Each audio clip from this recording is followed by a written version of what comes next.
ꯑꯁꯤꯒꯤꯗ ꯑꯩꯈꯣꯏꯅ ꯃꯇꯝ ꯄꯤꯔꯤꯕꯁꯦ ꯃꯁꯤ ꯖꯨꯟꯒꯤ 3 ꯐꯥꯎꯕ ꯄꯤꯈꯤꯕꯁꯤꯗ ꯍꯦꯟꯗꯣꯛ ꯇꯥꯔꯗꯤ ꯅꯥꯒꯥ ꯑꯦꯝ ꯑꯦꯜ ꯑꯦ ꯃꯌꯥꯝ ꯕꯣꯏꯀꯣꯠ ꯀꯔꯤ ꯅꯥꯒꯥ ꯑꯦꯝ ꯑꯦꯜ ꯑꯦꯗꯪ ꯕꯣꯏꯀꯣꯠ ꯇꯧꯗꯣꯔꯤꯕ ꯀꯩꯅꯣꯅꯤ ꯖꯥꯇꯤ ꯕꯤꯖꯥꯇꯤ ꯈꯥꯏꯔꯤꯕꯗꯤ ꯕꯤꯖꯦꯄꯤꯒꯤ ꯑꯦꯝ ꯑꯦꯜ ꯑꯦ ꯄꯨꯂꯞ ꯍꯥꯏꯌꯨ ꯔꯨꯂꯤꯡꯒꯤ ꯑꯦꯝ ꯑꯦꯜ ꯑꯦ ꯄꯨꯂꯞ ꯍꯥꯏꯌꯨ ꯁꯤꯗ ꯅꯥꯒꯥꯒꯤ ꯑꯦꯝ ꯑꯦꯜ ꯑꯦ ꯃꯩꯇꯩꯒꯤ ꯑꯦꯝ ꯑꯦꯜ ꯑꯦ ꯀꯨꯀꯤꯒꯤ ꯈꯥꯏꯗꯣꯛꯄꯤꯔꯅꯨ ꯍꯧꯖꯤꯛꯇꯤ ꯃꯅꯤꯄꯨꯔ ꯑꯣꯏꯅ ꯊꯦꯡꯅꯔꯁꯦ ꯁꯤꯔꯤꯕ ꯅꯥꯒꯥꯗ ꯕꯤꯂꯣꯡ ꯇꯧꯋꯦ ꯍꯥꯏꯔꯤꯕ ꯇꯔꯨꯛꯇꯣ ꯃꯅꯤꯄꯨꯔꯤꯅꯤ ꯑꯗꯨꯅ ꯑꯩꯈꯣꯏꯒꯤ ꯏꯆꯥꯅꯨꯄꯤ ꯖꯦꯂꯤꯌꯥꯡꯅ ꯀꯩꯅꯣ ꯖꯨꯂꯤꯌꯥꯅ ꯍꯧꯖꯤꯛ ꯁꯧꯒꯠꯂꯛꯏꯕꯁꯦ ꯑꯩꯈꯣꯏ ꯅꯥꯒꯥꯒꯤꯒꯁꯨ ꯍꯥꯏꯔꯨꯔꯁꯨ ꯑꯩꯈꯣꯏ ꯃꯅꯤꯄꯨꯔꯒꯤ ꯈꯥꯏꯒꯠꯂꯛꯏꯕꯁꯤ ꯆꯨꯝꯃꯝꯅꯦꯕ ꯍꯥꯏꯁꯦ ꯃꯥꯏꯗꯣ ꯑꯩꯅ ꯁꯞꯄꯣꯔꯠ ꯇꯧꯕꯒꯤ ꯋꯥ ꯅꯠꯇꯦ ꯑꯇꯩ ꯍꯨꯟꯕꯒꯤ ꯋꯥ ꯅꯠꯇꯦ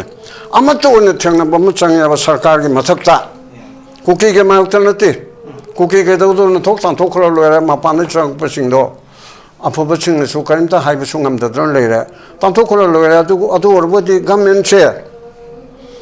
ꯅꯥꯒꯥꯔꯣꯝꯒꯤ ꯍꯥꯏꯔꯣ ꯃꯩꯇꯩꯔꯣꯝꯒꯤ ꯍꯥꯏꯔꯣ ꯄꯥꯡꯒꯜꯔꯣꯝꯒꯤ ꯍꯥꯏꯔꯣ ꯃꯌꯥꯝꯗꯨꯅ ꯍꯥꯏꯕꯒꯤ ꯋꯥꯅꯤꯀꯣ ꯑꯩꯗꯤ ꯑꯗꯨꯃꯥꯏꯅ ꯈꯟꯅꯤꯡꯗꯦ ꯃꯅꯤꯄꯨꯔꯒꯤ M L A B J ꯄꯤꯒꯤ ꯑꯦꯝ ꯑꯦꯜ ꯑꯦ ꯀꯣꯡꯒ꯭ꯔꯦꯁ ꯐꯠꯇ꯭ꯔꯁꯨ ꯀꯣꯡꯒ꯭ꯔꯦꯁꯀꯤ ꯑꯦꯝ ꯑꯦꯜ ꯑꯦ ꯑꯗꯣꯝꯗ ꯑꯩꯈꯣꯏ ꯆꯥꯔꯖ ꯇꯧꯁꯦꯕ ꯑꯗꯨꯅ ꯍꯧꯖꯤꯛꯀꯤ ꯅ ꯍꯥꯏꯔꯤꯕ ꯇꯣꯄꯤꯛꯁꯤꯕꯨꯗꯤꯕ ꯃꯩꯇꯩ ꯀꯨꯀꯤ ꯅꯥꯒꯥ ꯄꯥꯕꯨꯡ ꯁ꯭ꯋꯥꯏꯗ ꯄꯥꯕꯨꯡꯅ ꯍꯧꯖꯤꯛ ꯄꯨꯈꯠꯄꯤꯔꯤꯕ ꯑꯦꯔꯤꯌꯥ ꯑꯅꯤꯁꯦ ꯌꯥꯝ ꯏꯟꯇꯔꯦꯁꯇꯤꯡ ꯑꯣꯏꯌꯦ ꯑꯗꯨꯕꯨ ꯃꯈꯥ ꯇꯥꯅ ꯄꯥꯕꯨꯡꯅ ꯅꯩꯅꯁꯦ ꯍꯥꯏꯔꯤꯕ ꯑꯦꯔꯤꯌꯥꯁꯤ ꯃꯊꯪꯒꯤ ꯔꯥꯎꯟꯁꯤꯡꯗ ꯂꯥꯛꯆꯒꯦ ꯑꯗꯣ ꯄꯥꯕꯨꯡꯗ ꯏꯁꯇ꯭ꯔꯦꯠ ꯑꯣꯏꯅ ꯌꯥꯝ ꯇꯦꯟꯅ ꯄꯥꯕꯨꯡꯗ ꯂꯥꯛꯆꯅꯤꯡꯕꯁꯦ ꯏꯊꯅꯤꯛ ꯂꯥꯏꯟꯗ ꯂꯣꯏꯅꯃꯛ ꯆꯠꯄꯁꯦ ꯑꯩꯈꯣꯏꯒꯤ ꯃꯤ ꯍꯥꯠꯂꯝꯃꯦ ꯁꯤꯔꯝꯃꯦ ꯑꯃ ꯇꯧꯔꯦ ꯖꯁꯇꯤꯁ ꯇꯥꯟꯕ ꯃꯇꯝꯗ ꯅꯠꯇ꯭ꯔꯒ ꯃꯤꯌꯥꯝꯒꯤ ꯏꯍꯨ ꯑꯃ ꯂꯥꯛꯑꯦ ꯂꯣꯏꯅ ꯅꯥꯒꯥꯅ ꯅꯥꯒꯥꯒꯤ ꯀꯨꯀꯤꯅ ꯀꯨꯀꯤꯒꯤ ꯃꯩꯇꯩꯅ ꯃꯩꯇꯩꯒꯤ ꯄꯥꯡꯒꯜꯒꯤ ꯁꯨꯃꯥꯏꯅ ꯃꯥꯒꯤ ꯏꯊꯅꯤꯛ ꯂꯥꯏꯟꯗ ꯂꯣꯏ ꯆꯠꯈꯤꯕꯁꯦ ꯄꯥꯕꯨꯡ ꯍꯟꯗꯛꯀꯤ ꯃꯇꯥꯡꯁꯦ ꯁꯤꯗ ꯅꯥꯒꯥ ꯇꯔꯨꯛ ꯃꯈꯣꯏꯒꯤ ꯃꯁꯥꯁꯦ ꯕꯣꯗꯤꯁꯦ ꯃ꯭ꯌꯨꯇꯤꯂꯦꯠ ꯇꯧꯔꯒ ꯕꯠꯆꯔ ꯁꯥ ꯀꯝꯕꯗꯧꯅ ꯀꯝꯕꯒꯤ ꯃꯑꯣꯡꯗ ꯁꯨꯃꯥꯏꯅ ꯍꯥꯠꯄꯤꯔꯝꯕ ꯌꯥꯝ ꯇꯝꯊꯤꯕ ꯃꯤꯍꯥꯠꯁꯦ ꯁꯤꯒꯤꯁꯤꯅ ꯑꯣꯄꯣꯔꯆꯨꯅꯤꯇꯤ ꯑꯃ ꯑꯣꯏꯔꯒ ꯁꯤꯒꯤꯁꯤꯅ ꯏꯟꯁꯤꯗꯦꯟ ꯑꯃ ꯑꯣꯏꯅ ꯂꯧꯔꯀꯥꯟꯗ why don't we come and unite ꯂꯣꯏꯅ ꯄꯨꯟꯁꯤꯜꯂꯀꯥꯟꯗ ꯖꯁꯇꯤꯁꯀꯤ ꯑꯗꯨꯒꯤ ꯑꯣꯄꯣꯔꯆꯨꯅꯤꯇꯤꯗꯨ ꯂꯧꯕ ꯌꯥꯔꯦ ꯈꯟꯕ꯭ꯔꯥ ꯀꯔꯤ ꯍꯥꯏꯕꯤꯅꯤꯡꯉꯦ ꯄꯥꯕꯨꯡ ꯑꯗꯨ ꯌꯥꯔꯦ ꯑꯗꯨꯒꯤꯗꯃꯛꯇꯗꯤ ꯃꯦ 3 2023ꯗ ꯀꯨꯀꯤꯒꯤ ꯂꯝꯖꯦꯟ ꯇꯨꯔꯦꯟ ꯀꯥꯡꯕꯨꯅ ꯔꯦꯂꯤ ꯇꯧꯕꯗꯤ ꯀꯠꯊꯣꯛꯀꯗꯅ ꯍꯧꯈꯤꯕꯁꯦ ꯃꯁꯤ ꯂꯩꯃꯨꯔꯤꯕ ꯄꯨꯝꯅꯃꯛꯁꯤ ꯄꯨꯟꯁꯤꯟꯅꯕ ꯀꯨꯀꯤ ꯃꯔꯛꯇꯁꯨ ꯑꯐꯕ ꯇꯧꯕ ꯂꯩꯔꯝꯃꯒꯗꯤ ꯃꯣꯏꯁꯨ ꯌꯥꯎꯖꯅꯕ ꯀꯣ ꯑꯗꯨꯒꯨꯝꯕ ꯃꯌꯥꯝꯗꯒꯤ ꯑꯄꯨꯟꯕ ꯁꯥꯒꯠꯅꯕꯒꯤ ꯑꯩꯈꯣꯏ ꯄꯔꯥ ꯑꯃꯅꯦꯕ ꯑꯗꯨꯗꯒꯤ ꯅꯥꯒꯥꯒꯤ ꯁꯤꯚꯤꯜ ꯁꯣꯁꯥꯏꯇꯤ ꯑꯣꯔꯒꯅꯥꯏꯖꯦꯁꯟꯁꯤꯡꯅ ꯌꯥꯝꯅ ꯃꯣꯔꯦꯜꯂꯤ ꯌꯥꯝꯅ ꯐꯖꯕ ꯍꯥꯏꯇꯥꯔꯦ ꯑꯣꯟ ꯃꯣꯔꯦꯜ ꯒ꯭ꯔꯥꯎꯟꯗ ꯑꯦꯛꯖꯦꯝꯄꯂꯔꯤ ꯑꯣꯏꯕ ꯑꯗꯨꯒꯨꯝꯕ ꯒꯦꯠꯆꯔ ꯑꯃꯈꯛ ꯎꯠꯈꯤꯕꯁꯤ ꯅꯥꯒꯥꯁꯤꯡꯅ ꯐꯥꯖꯤꯜꯂꯒ ꯊꯝꯈꯤꯕ ꯃꯤꯑꯣꯏ 13 ꯀꯨꯀꯤꯒꯤ ꯃꯤꯑꯣꯏ 14ꯁꯤ ꯑꯁꯣꯛ ꯑꯄꯟ ꯑꯃꯠꯇ ꯌꯥꯎꯗꯅ ꯑꯀꯤ ꯑꯈꯪ ꯑꯃꯠꯇ ꯌꯥꯎꯍꯟꯗꯅ ꯃꯈꯣꯏꯕꯨ ꯌꯥꯝ ꯐꯖꯕ ꯃꯑꯣꯡꯗ ꯊꯥꯗꯣꯛꯈꯤꯕꯁꯤꯅꯤ ꯃꯁꯤꯗ ꯅꯥꯒꯥ ꯃꯤꯌꯥꯝꯒꯤ ꯁꯦꯟꯇꯤꯃꯦꯟꯠ ꯌꯥꯝ ꯆꯥꯎꯅ ꯂꯩꯕꯁꯤꯅ ꯃꯤꯑꯣꯏ 6 ꯐꯥꯖꯤꯜꯂꯒ ꯊꯝꯈꯤꯕ ꯍꯥꯏꯔꯤꯕ ꯃꯤꯑꯣꯏ 6ꯁꯤ ꯁꯤꯔꯤꯕ꯭ꯔꯥ ꯑꯃꯁꯨꯡ ꯍꯤꯡꯉꯤꯕ꯭ꯔꯥ ꯍꯥꯏꯕꯁꯤ ꯃꯐꯝ ꯈꯪꯗꯕ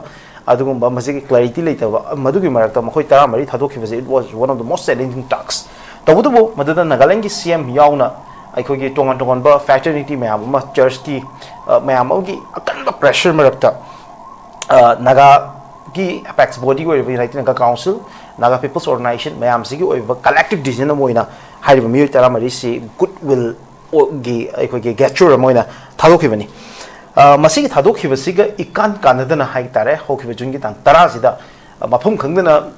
ꯂꯩꯔꯛꯈꯤꯕ ꯑꯗꯨꯒ ꯃꯈꯣꯏꯒꯤ ꯇꯪꯗꯥꯡꯕ ꯀ꯭ꯂꯦꯔꯤꯇꯤ ꯑꯃ ꯁꯨꯡꯂꯩ ꯂꯩꯇꯅ ꯂꯥꯛꯈꯤꯕ ꯃꯈꯣꯏ 6ꯁꯤ ꯑꯃꯨꯛ ꯁꯤꯅ ꯐꯪꯈꯤꯕꯅꯤ ꯁꯤꯅ ꯐꯪꯈꯤꯕꯁꯤꯒꯤ ꯃꯇꯨꯡꯗ ꯍꯧꯖꯤꯛꯁꯦ ꯌꯥꯝ ꯆꯥꯎꯅ ꯅꯥꯒꯥ ꯃꯤꯌꯥꯝ ꯑꯃꯁꯨꯡ ꯌꯨꯅꯥꯏꯇꯦꯗ ꯅꯥꯒꯥ ꯀꯥꯎꯟꯁꯤꯜ ꯑꯗꯨꯒ ꯂꯣꯏꯅ ꯅꯥꯒꯥꯒꯤ ꯂꯩꯔꯤꯕ ꯕꯣꯗꯤꯁ ꯃꯌꯥꯝꯒꯤ ꯃꯔꯛꯇ ꯃꯣꯠ ꯈꯦꯠꯅꯔꯛꯄ ꯑꯗꯒꯤ ꯃꯤꯌꯥꯝꯒꯤ ꯄꯦꯟꯗꯕ ꯋꯥꯀꯠ ꯃꯌꯥꯝ ꯑꯃ ꯂꯥꯛꯈꯤꯕ ꯃꯃꯥꯡꯗ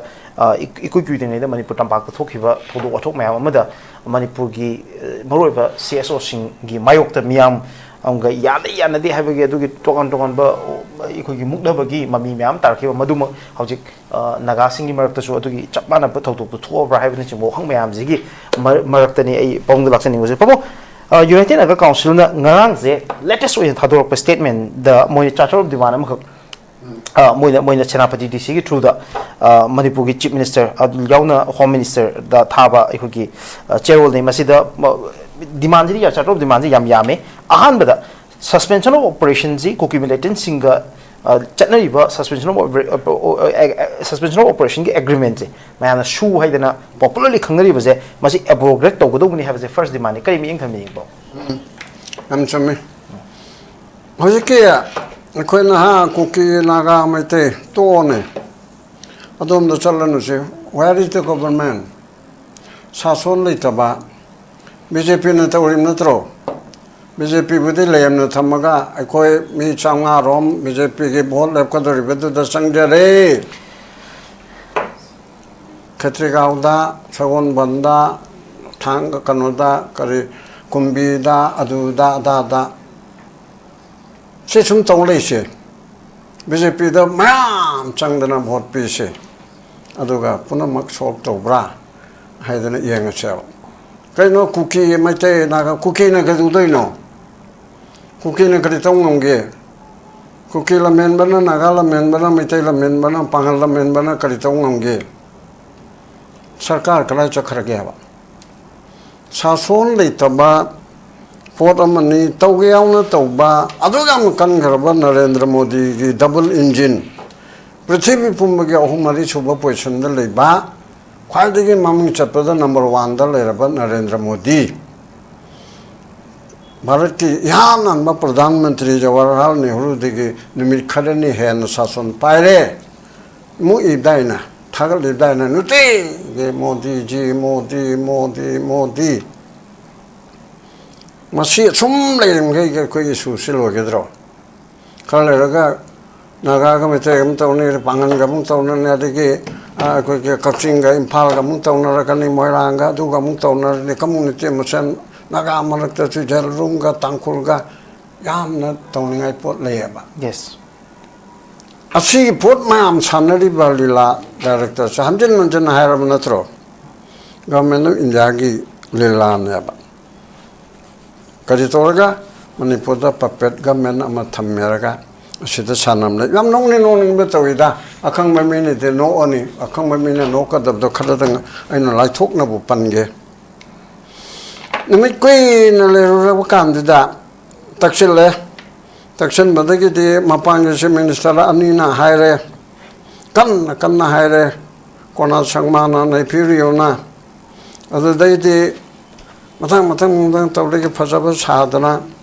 ꯍꯣ ꯐꯔꯦ ꯀꯨꯀꯤꯒꯤꯗꯨ ꯊꯥꯗꯣꯛꯈ꯭ꯔꯣ ꯑꯀꯟꯕ ꯄ꯭ꯔꯦꯁꯔ ꯄꯤꯔꯦ ꯑꯣ ꯊꯥꯗꯣꯛꯑꯦ ꯇꯥꯡ 14 ꯈꯥꯎꯔꯦ ꯑꯗꯨꯒꯤ ꯍꯦꯛ ꯅꯣꯡꯉꯥꯟꯕꯗ ꯃꯣꯏ ꯇꯔꯨꯛꯇꯣ CRPF Assam rifle Manipur police 150 ꯍꯥꯏꯕ꯭ꯔꯥ ꯑꯗꯒꯤ ꯍꯨꯏ 19 ꯑꯗꯒꯤ ꯐꯣꯔꯦꯟꯁꯤꯛ ꯑꯦꯛꯁꯄꯥꯔꯠ ꯁꯤꯔꯦ ꯈꯪꯒ ꯆꯠꯂꯤꯅꯤꯀꯣ ꯐꯣꯔꯦꯟꯁꯤꯛ ꯆꯠꯂꯤꯗꯣ ꯃꯤ ꯊꯤꯕꯗꯗꯤ ꯐꯣꯔꯦꯟꯁꯤꯛ ꯆꯠꯂꯣꯏꯕ ꯁꯤꯔꯒ ꯑꯁꯤꯕꯗꯨ ꯊꯤꯕꯒꯤ ꯚꯥꯞꯅꯦꯕ ꯑꯁꯤꯗ ꯑꯆꯧꯕ ꯁꯣ ꯑꯃ ꯇꯧꯔꯗꯅ ꯑꯁ ꯃꯗꯨ ꯌꯨꯅꯤꯐꯥꯏꯠ ꯀꯃꯥꯟꯒꯤ ꯆꯥꯎꯔꯕ ꯃꯤ 195 ꯍꯥꯏꯕ꯭ꯔꯥ 50 ꯍꯥꯏꯕ꯭ꯔꯥ ꯁꯕꯖꯦꯛ ꯇꯨ ꯀꯔꯦꯛꯁꯟ ꯍꯨꯏꯖꯥꯎ ꯃꯌꯥꯝ ꯑꯃꯒ ꯄꯨꯔꯒ ꯊꯤꯔꯤꯕꯅꯤ ꯀꯗꯥꯏꯗ ꯂꯩꯂꯣꯟ ꯈꯨꯟ ꯍꯥꯏꯕ꯭ꯔꯥ ꯍꯥꯏꯔꯤꯕ ꯃꯣꯏ ꯐꯪꯉꯤꯕ ꯃꯐꯝꯗꯣ ꯐꯥꯕ ꯃꯐꯝꯗꯨꯒ ꯄꯪꯂꯥꯞꯅꯕ ꯅꯠꯇꯦ ꯑꯩꯅ ꯁꯨꯝ ꯇꯥꯕꯗ ꯑꯗꯨ ꯑꯗꯨꯝ ꯂꯩꯔꯝꯃꯦ ꯑꯗꯒꯤꯗꯤ ꯃꯤ ꯅꯠꯇꯕ ꯀꯥꯡꯕꯨꯅ ꯇꯧꯕ EDMꯅ ꯐꯥꯎꯕ ꯑꯗꯨ ꯇꯧꯗꯦꯅꯦ EDMꯗꯤ ꯍꯥꯠꯇꯣꯛꯑꯒ ꯃꯀꯣꯛꯇꯨ ꯆꯥꯝꯊꯣꯛꯑꯒ ꯄꯦꯄꯔ ꯋꯦꯠ ꯑꯣꯏꯀꯣ ꯑꯗꯨꯁꯨ ꯁꯥꯊꯤ ꯑꯗꯨꯒꯤ ꯇꯥꯏꯞꯇ ꯃꯤꯗꯨꯕꯨ ꯃꯀꯛ ꯀꯛꯑꯒ ꯑꯗꯨꯅ ꯑꯩ ꯄꯣꯁꯃꯣꯔꯇꯝꯗꯣ ꯑꯩ ꯑꯃꯨꯛꯇ ꯌꯦꯡꯅꯤꯡꯉꯦꯁꯦ ꯄꯣꯁꯃꯣꯔꯇꯝ ꯌꯥꯝ ꯗꯔꯀꯥꯔ ꯂꯩꯕ ꯌꯥꯝ ꯍꯦꯟꯖꯟꯅ ꯏꯒꯩꯔꯣ ꯏꯔꯣꯏꯔꯣ ꯄꯣꯖꯤꯁꯟ ꯈꯔꯗꯤ ꯂꯩꯔꯝꯃꯅꯤꯗꯅ ꯃꯉꯛ ꯀꯛꯄ ꯑꯃ ꯌꯥꯎꯔꯦ ꯍꯥꯏꯔꯦ ꯉꯁꯥꯏ ꯅꯨꯄꯤ ꯑꯃꯅ ꯃꯥꯏ ꯅꯨꯄꯤ ꯑꯃꯅ ꯍꯥꯏꯕꯗꯨꯗ ꯑꯗꯨꯗꯒꯤ ꯃꯊꯕꯥꯛꯇ ꯃꯈꯨꯠꯇ ꯃꯈꯣꯡꯗ ꯃꯀꯛ ꯉꯥ ꯁꯦꯝꯕꯒ ꯕꯠꯆꯔ ꯍꯥꯏꯗꯨꯅꯤꯅꯦ ꯉꯥ ꯁꯦꯝꯕꯗ ꯑꯩꯈꯣই ꯁꯥꯔꯦꯡ ꯁꯦꯝꯕꯗꯣ ꯎꯁꯣꯞꯀꯤ ꯆꯥꯛ ꯆꯥꯅꯕꯒꯤ ꯇꯕ ꯁꯤꯕꯨ ꯃꯤꯑꯣꯏꯕ ꯑꯃꯅ ꯍꯧꯅꯕ ꯄꯣꯠꯂꯥꯕ ꯑꯁꯤꯗ ꯀꯨꯀꯤꯗ ꯑꯗꯨꯗꯥꯏꯅ ꯀꯨꯀꯤ ꯑꯣꯏꯔꯁꯨ ꯑꯗꯨꯒꯨꯝꯕꯗꯨꯗꯤ ꯃꯤ ꯅꯠꯇ꯭ꯔꯕꯅꯤꯅꯦ ꯈꯨꯗꯛꯇ ꯐꯥꯗ꯭ꯔꯤ ꯀꯔꯤꯒꯤꯅꯣ ꯍꯥꯏꯕꯅꯤꯗ ꯈꯨꯗꯛꯇ ꯐꯥꯒꯗꯕ ꯅꯠꯇ꯭ꯔꯣ ꯑꯗ ꯑꯩꯈꯣꯏꯒꯤ ꯁꯤꯁꯇꯦꯝꯁꯤꯗꯗꯤ ꯒꯕꯔꯅꯦꯟꯁꯇꯨ ꯌꯧꯗ꯭ꯔꯕꯅꯤꯅ ꯏꯟꯗꯤꯌꯥꯒꯤ ꯃꯅꯨꯡꯗ ꯆꯟꯗ꯭ꯔꯦ ꯍꯥꯏꯅ ꯈꯜꯂꯕꯅꯤꯅ ꯀꯔꯤꯒꯨꯝꯕ ꯋꯥꯍꯩ ꯑꯃꯇ ꯉꯁꯤ ꯐꯥꯎꯕ ꯍꯥꯏꯗ꯭ꯔꯤ ꯑꯇꯩꯕꯨ ꯂꯣꯏ ꯇꯣꯛꯑꯁꯤꯅꯦ ꯅꯣꯏ ꯗꯤꯕꯦꯠ ꯗꯤꯁꯀꯁꯟ ꯅꯔꯦꯟद्र ꯃꯣꯗꯤꯅ ꯋꯥ ꯉꯥꯡꯗ꯭ꯔꯤꯁꯦ ꯀꯔꯤꯒꯤꯅꯣ ꯃꯥꯅ ꯍꯟꯅ ꯌꯦꯡꯉꯛꯇ꯭ꯔꯤꯁꯦ ꯀꯔꯤꯒꯤꯅꯣ ꯍꯥꯏꯕꯁꯦ ꯗꯤꯕꯦꯠ ꯑꯝꯇ ꯇꯧꯗ꯭ꯔꯤ ꯀꯔꯤꯒꯤꯅꯣ ꯑꯩꯅ ꯑꯗꯣꯝꯗ ꯑꯣꯟꯁꯤꯜꯂꯒꯦꯅ ꯋꯥꯏ ꯆꯍꯤ 3ꯒꯤ ꯃꯅꯨꯡꯗ ꯃꯌꯥꯝ ꯀꯟꯅ ꯄ꯭ꯔꯤꯊꯤꯕꯤꯗꯒꯤ ꯍꯥꯏꯅꯔꯛꯄꯗꯒꯤ ꯔꯥꯍꯨꯜ ꯒꯥꯟꯙꯤꯅ ꯂꯥꯎꯔꯛꯄꯗꯒꯤ ꯄꯥꯔꯂꯥꯃꯦꯟꯠꯗ ꯀꯅꯥꯅ ꯂꯥꯎꯔꯛꯄꯗꯒꯤ 13 ꯁꯦꯞꯇꯦꯝꯕꯔꯗ ꯀꯥꯎꯗꯦ 25ꯀꯤꯗ ꯉꯥꯏꯍꯥꯛꯇꯪ ꯆꯠꯁꯤꯟꯅꯕ ꯁꯤꯔꯒ ꯄꯨꯊꯣꯛꯀꯗꯧꯕꯗꯣ ꯅꯣꯏ ꯉꯥ ꯊꯣꯡꯕ ꯑꯃ ꯂꯩꯕꯤꯔꯛꯑꯕꯅꯤ ꯀꯣꯔꯣꯔ ꯁꯨꯛꯀꯤ ꯍꯥꯏꯅ ꯄꯤꯔꯝꯃꯒ ꯆꯠꯈꯤꯕꯅꯦ ꯍꯥꯏꯕ ꯁꯤꯗ ꯀꯥꯡꯕꯨ ꯈꯔꯅ ꯊꯥꯒꯠꯂꯤꯃꯤ ꯄ꯭ꯔꯙꯥꯟ ꯃꯟꯇ꯭ꯔꯤꯖꯤ ꯂꯥꯛꯄꯤꯔꯝꯃꯦ ꯌꯥꯝ ꯈꯟꯕꯖꯥꯠꯅꯤ ꯃꯅꯤꯄꯨꯔꯒꯤ ai ngamu ngangaro khale da isi am henjela kadore so adu pabung phibang che kari gino ngang dre prime minister na pabung ngang di na hai wi wang jo hang adu kari gino pabung mi yeng de ka mai yeng adu ki damta debate che nimi tarani to se ba Okay. prime minister na kar mamyeng khamge ra mage politician man bjp simana pamde bi ra maram di mana bjp pamui da bi maram chale ba ma de narendra modi oina pamya ba hauji ki sason che BJP के शासन नते भारत ता 405 सामरी लान बगा हारिदो मी बुदी BJP को हेगदबा मधु नरेंद्र मोदी की support तौनना बा constitution चलन दलना बा मथंग 29 सिदा हुजिक सुदोरे दनको 29 के पार्लियामेंट इलेक्शन द सामरी पा मोय लोंदा द पार दि लान थोक पाइबन बीजेपी सौगत पाम सु कामगु मयाम सेना अतोपते चंगसिलक पचिं मोले हन तोर मयाम सी वाशिंग मशीन चामथोग तृणमूल मयाम लौगरे आम आदमी मयाम लौगरे मंत्री बु हाप दर राघव चादा हाइब्रा आई खंगमु खंगी मंत्री हाप के दर हन कन तोबदा तृणमूल की मोय 15 निपान से खाइदोक्टर ममता बनर्जी दु सुजाता गुंबा मथनता लाउ ले होगदो मथनता अंगौगी दमनो ले होरे अदु मासु कांग्रेसना तौरला सोमदा हाइदन फिदाम पीगेदिन तौरी मान यागदर यारोदर खंगद्री कनाम नैत्रेबा असुमाइना तौरी पोलसी करिगिनो हाइब सोमदा आईएसटीबी ना एसकेटीबी ना अदगे नॉलेज डायलॉग ना इंपैक्ट ना सोमदि खनगे अदगा प्राइम मिनिस्टर सिबु अदुम कंदन लेरेबा व्हाई प्राइम मिनिस्टर का हिंदू की दायरगा कुंभकर्ण का करी खेले गाहिबिसिदा डिबेट अमा प्राइम मिनिस्टर ना कुंभकर्ण था तरुक तुम्हें प्राइम मिनिस्टर न चाहिए अहोंग था अमा है तुम्हें फिर करीगनो सिगे फिलोसॉफी से करी ले माय वखन से करीनो मागी मकोक ते यावरंग उदर से करीनो हाइदन नहीं न बम चंगे बा अदो मतदा फटकी दरबा मणिपुर थुगाय न बहुत नंबर मी हाथ पर मकक मकक कक पर सगल लिबा एक तो टेररिज्म योखल लिबा कांगबु से 27 दा कहन नबने अदना बजेट प्लान तौदना से ओक्रम जोय याम ओजोय ना हाइरि बिसे आई हाइनिंग मनि मान हाइबु फरे बहुत की बजेट तब इलेक्शन की हाइरु लगे फिर वोट के नते ना हाइबा बसा पीरियड दे मसान ताब नत्रो लो नमक तोरा द कोई मैम सिना खरा nga सजाता न खरा लाउने मारबोन खरा लाउ मरायन तोक चखिनी खदे मनि न खरा मदन मारै थिबन मदु माय तोक चखिनी हाइदन लैरे बसे अदुना लाइनी इब पॉइंट दि हुजि कादि मसान ताबनी यूएनसी खंगदे सिविल सोसाइटी नागा तगे खंगदे नागा सुनिने हुजिति नागा के कोई तरु हाइरन नुने नागा के एमएलए तो हाइरन नुने मणिपुर की बीजेपी के एमएलए पार्टी दा हाइरो करी अनसमनर कनो नोंग खाली मोंगदा असिदा इखोना मतम पीरिपसे मसे जनगे अहुम बाव पीगे बिसदा हेंदोक तारदि नागा एमएलए मान बयकॉट करी नागा एमएलए दं बयकॉट तोदरिबा कन्ननी जाति बिजाति खाइदे बीजेपी के एमएलए पुलब हायो रूलिंग के एमएलए पुलब हायो सेदा नागा के एमएलए मेटे के एमएलए कुकी के खाइदोक पेरनो होइते मणिपुर वन थेंगनरसे सिरिबा नागा दा बिलोंग तवे हारि बतरुक तो मणिपुरीनी अदुना अखोई साने पे जेलियांगना कनो जुलियानो जी सगल इबसे अखोई नागा की गाजा हायर रेसो मणिपुर की खाइगल इबसे सुममने बाइसे माइ दोयना सपोर्ट तो बिगे वानते अते हुनबे वानते अमतो ने थेंगना बम चंगया सरकार की मथकता कुकी के माउक्ता नते कुकी के दौदो न थोक तान थोखरो लोरे मापान चंग पसिंगदो अफब सिंग सु करिंता हाइबे सुंगम दद्रन लेरे तान थोखरो लोरे अदु ओरबोदि गवर्नमेंट से नागारोंगी हारो मेतेरोंगी हारो पांगलोंगी हारो मयामदना हाइबी वानिको आइदे दुमाय खानिंगदे मणिपुर के एमएलए बीजेपी के एमएलए कांग्रेस पत्र सु कांग्रेस के एमएलए अदोमदा अखोय चार तोक्सेबा अदुना हौजिके ना हाइरिबा टॉपिक सिबु देबा मेते कुकी नागा पोंग सोइदा पोंग ना हौजिक पुखत पेरिबा एरिया नीजे याम इंटरेस्टिंग होय अदु मखाताना पोंग नै ने जाय एरिया से मथंग राउंड सिंग लास्ट अदु पोंग द स्ट्रेट वे याम तेना पोंग द लाक्चनिंग बजे इथनिक लाइन द लोइन मक चटपसे अखोगी मी हलमे सिरमे अमा तोरे जस्टिस तान मतम द नत्रग मियाम की एहु मुला लोइन नागा की कुकी की मेटे की पांगल की सुमाइना मागी ethnic line the lion चटखिबसे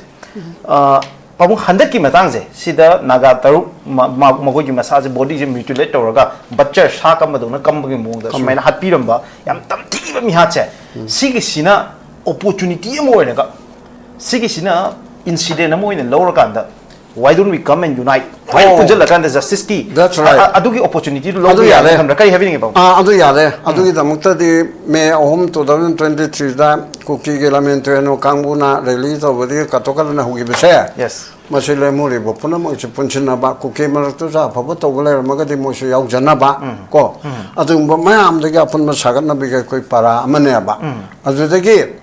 amuk mete ga naga ga chone pun ha ga ta naga len moi ba lak pada changan be ai ya de ge koi jon I think du da without the me ya ya de khara thong thong leinari dno ko asu phongdo na hara bane hai puna mak ju sigi matang se da ko punna na be amati oire ba amaram di phare ba thawai khara de mang khare awana ka ta khare bat nan phun lap thok na dana ko gi group ki naga ta be gi homeland adi ki homeland adi ki maitai budi khara punna ko gi oneness of manipur be hai ko ada si so maitai so maitai gi khara hejonism kai adu toi ga hai waro bu su lainari na ba sigi lairi ba ma am se hande ki issue sida maroena naga rong gi hai ta si ribdi naga gi ni to ko yang mai taruk to moi taruk asina maram moi dana khoi mam se punna na be gi pot amore hoji pulle adana native committee gan sengwala adu de gi khoi maroena naga ne maite ne pangal ne asi pulle aduga khoi kan su yaubra khoi gi kan su lamja thang goi gi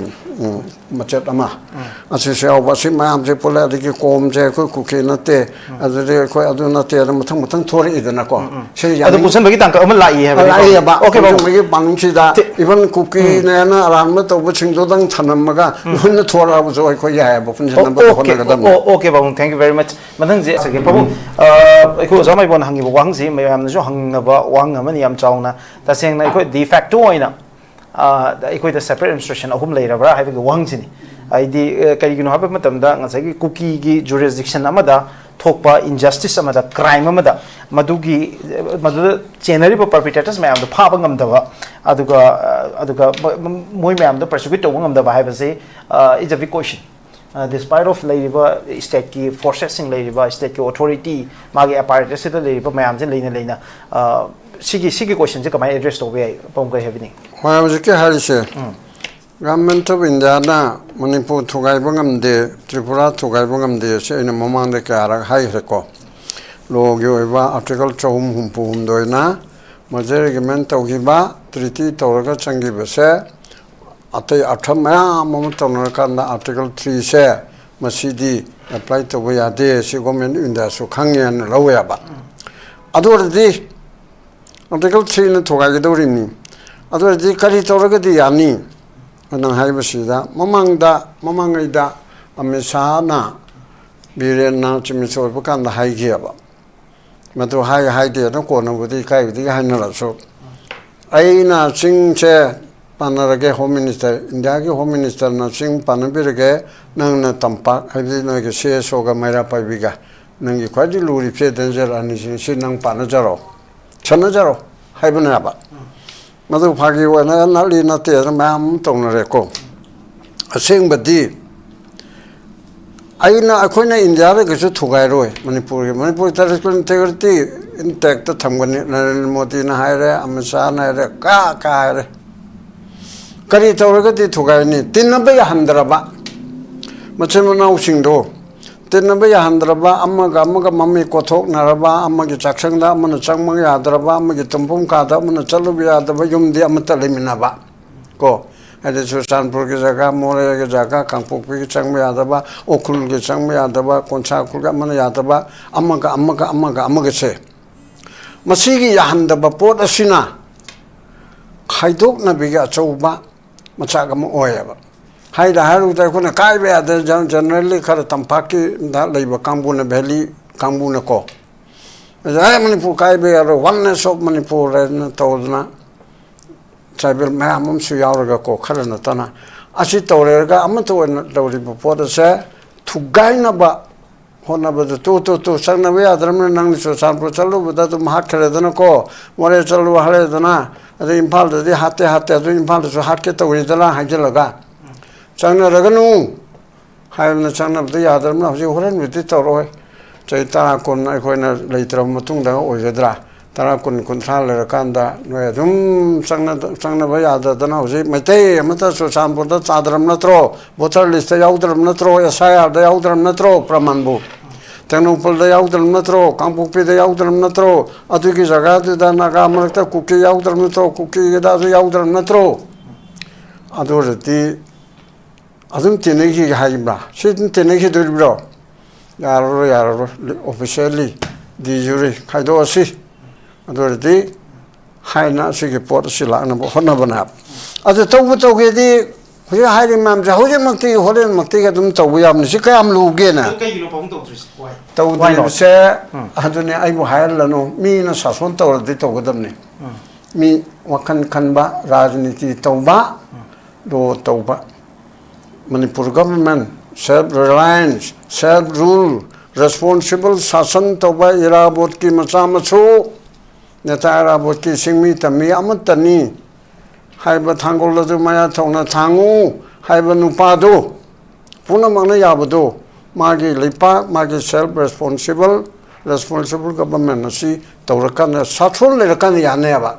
sathol lerakan yane se thajadra tasel lamang yani sathol lerdi lamem le bra paro asi sason ni dana ale so wan to na to mutum kra mato e adu pu dan di piu manali to di thap to no si sason ka we ba sason che yam henjela kanda aina la na bu haire yot ki khut na sason to ba iron hand ko english ta yot ki khut na lam hen ba do macha lam hen ba do ma to kal lo ba ko terrorist oi ba do atop gatinaraga mapan ga loktunaraga yum thugaina ba mai thanana ba macha machu manga kakna ba hat na ba lai ba kangbu do chap chabalam komo lo na tit for te to lo na to ko ada ain yaudana to man to ai hakni haltuna chaba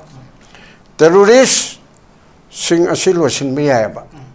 adu dam da sud at side kan chu le na tro adu tongan ba military crackdown si karigino crackdown haina hai su karino sarkar na yankhai ga mathoi khangam ni amso hai ge crack down na che angau bana te ko crack down na che sathi ba akan action lo ba hai bani ne surgery strike to harib se mase ana ba le ba ma pham ma ta pangcha halaga to ko thu hai bani ne asige massive combing operation to ga da chi mi na to ga da na tro mi na sasun to ra kan da ai kana gum ta da ma mi na te hai bana te ko Mina law and order Kalmangakani, public order Kamangakani, Chakar Pipiki Nivom the Ledger, but list 2.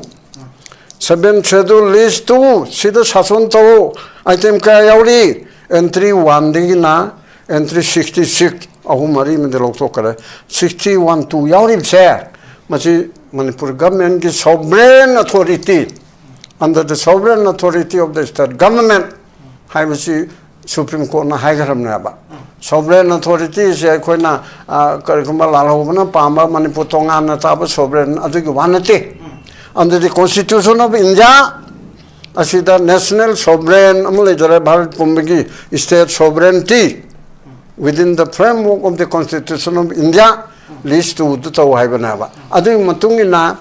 horan mo phao adu aran ma to phao Rasum Mato, Pasata Muto, Kunam, Spirit Shadu Natro, Adu Haraga, Amasuta, Masuta, Drabumuta, do Hari the government. Government, I was the Tabukta would do never.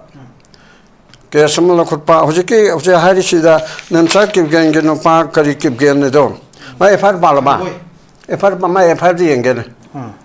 My Efardo, Labro. Later, Labour Moidro Hasuba. As they hang Bohangena. I say, a part of the Hakon the Tadrikarino. A pile of Kokadam Namchak keep getting Mantri Viabro. Namchak keep getting chicken of Pasina, Kariguma Kena, Piggy President, Ni, Chairman, I have said to Mamtara, I decon deco. To me, Tara Demasi Tabia.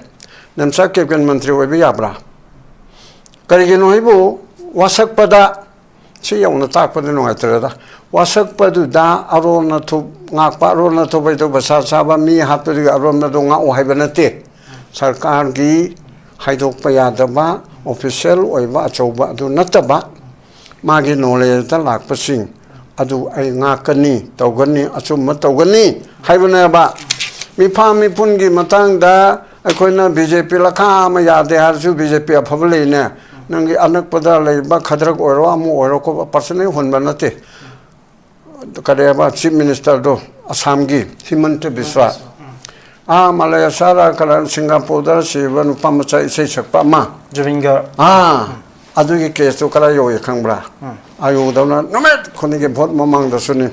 adu yore adigi adu da thadare mi manga phare de ani mowa hangi adu tawi somdana haibe yaiga yadega loyerga ngarang nan hapta mukhi mamang da tabadi nuti khudingi trial chathar ne hayaba me supreme court so hayaba sumba mian me pungi case di delhi hearing to buya okay po akogi mian me pun nata walo in kongi adu da ge na chahi chupa changbudur amani ko sigumba mian me pungi to balambi thong chape ya de to buchi me khudingi to buya ba ki pot asu khanari ba adu me pot aina haining bidi mi gi di BJP or su thongna leino ko akoina akoi sedabu phate habi wani adi nangi sudendu adhikari abrang handa mamta banati maithi piro kari se BJP no kam kaya bu phagadam nang khan kaya phagare moi le pakta di tengap tana mana tong BJP ne ma se amen chana he nang du thogonu bande matram do muslim bi da sawoina hairu ganu haina haide ba adu man to jeri mi anate bande matram ge mayok chale banate ko ai ko bande matram ai su sogli ko se da su sana le pak manipur do sao adu ke second bande matram nange kanona angang naha mama chimin so ori do tamil nadu gi bijoy Narendra Modi के वारे channel ते विजय जी नंग तमिलनाडु दा बंदे मातरम खर्च ओ है जो माना आसा कोई तमिलनाडु के नसे थेम ले अदु सा अगमुतुंग दा हाप के तो यस हाय रे बा अको के सो स्टेट फंक्शन दा सनाले मणिपुर स्टेट गवर्नमेंट अप्रूव तो रे सिसा गा बंदे मातरम जनगण एवरीथिंग थप याय बको अदु को मेगी फोन दु दा सब सान तो ग मसी Pong the last okay. Pong the last bo wang zi ai ju pangal da hai United Naga Council ki demand demand si the maroi na yauri bazi ngasai ki immediate arrest and prosecution of Mr. Lalboy Wi-Fi si koi ki Lailon Bilis ki WhatsApp to Lailon Bilis Lailon Wi-Fi Bilis si ki chip ni ko lokhotriba lokot FIR ki dikhang ni ram hu lokhotabra ji women members makai se maduna nupi sing nupi ki group amna phaba ne habase maduna chenaba nupi makai si su phaw haibane naga taraga nipan phagi chenaba nupi makai du ne aduga aikogi lalboy wifi village ki lalboy wifi aikogi lailon wifi village ki chip se masu phaw haibane ba adagi den masida natana Mr. Thangalian wifi ngasai police personal ma chenaba se se manipur police personal chenaba se masu abduction aduga naga civilian sing se hapada chenaba ni makhoi su phaw haibani ngasai ki khunggang lailon village lailon wifi village ki chip amadi ngasai ki nupi sing adumadi hojik su haitare ayam chelam godong mandi pamong ai sung khanjaba da ko moi su khungdugi mi yoibani na mafam do lerem dong male do makhoi phaw haibasi achoba dimano moi lokhot ke do kamai ni ai ga akoi mi am thali tabra la civil society ga li tabra hojiki aduda okhang da bagi sur me ko aina kan ma sawr su sumde zero FIR haidana koncha kon da sat pangam darab so wai lailon wifi haibla adagi chip to adagi do zero FIR ma lo ko pa ya dabra kayeng le kanu chat chalo ge ne hojiki che sigumba namcha ke genge no pa du ma da FIR ma lo ko kadamni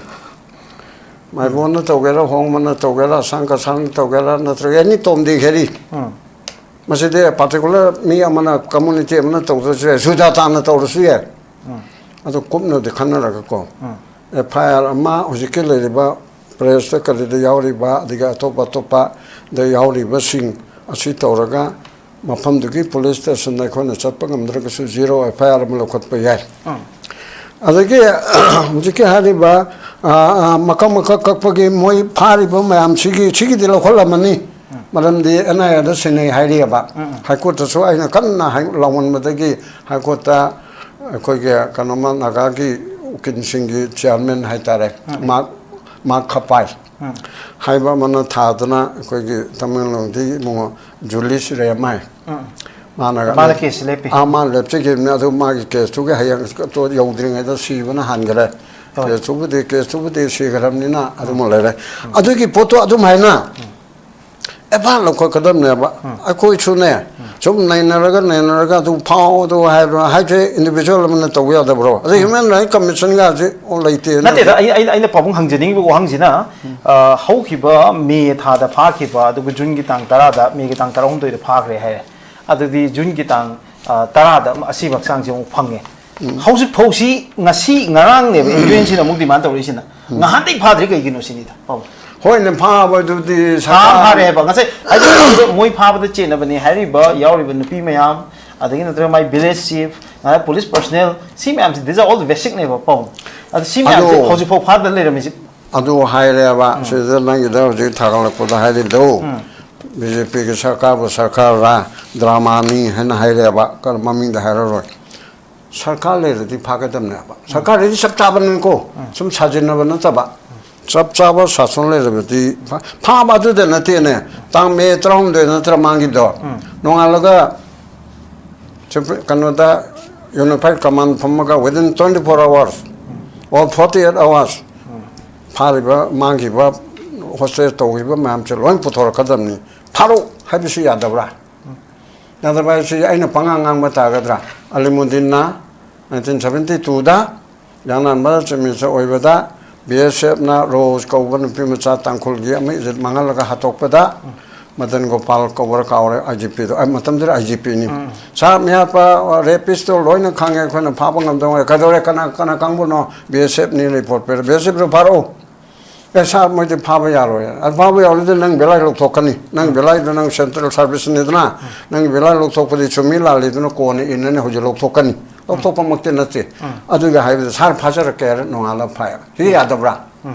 ऐसे BSF नी centre के BSF officer BSF officer होमनी अदु फारेगा yes फारे police का तो तौरा जो no centre इफम थोक पदा सेक्रेटरी होम इरो हारेगा अदु मतुक तो होले सुमायना नुपा थोना सब चाब थोकना ऑपरेशन तो गदा मनि पुंग अचके मन पुंगना आर्मी के मणिपुर द लाइब 57 माउंटेन डिवीजन के मको सीआरपी के मको असम राइफल के मको